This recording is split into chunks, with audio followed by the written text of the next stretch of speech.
এই তরমুজ লাগবে, তরমুজ, পাকা তরমুজ, লাল লাল তরমুজ, দেশি তরমুজ, বরিশালের তরমুজ। একবার খেলে 5 বার খাইতে ইচ্ছে করবে।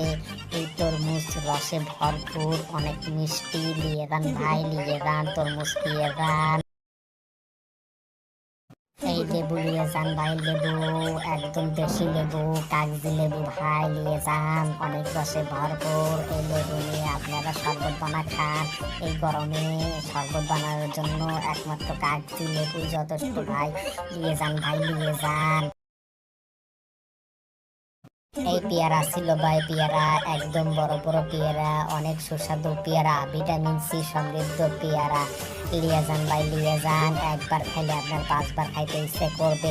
এরকম সুস্বাদু পেয়ারা আপনি আর কোথায় পাবেন না ভাই। আমাদের মাঝে চলে আসেন পেয়ারা নিতে ভাই, তাড়াতাড়ি চলে আসেন।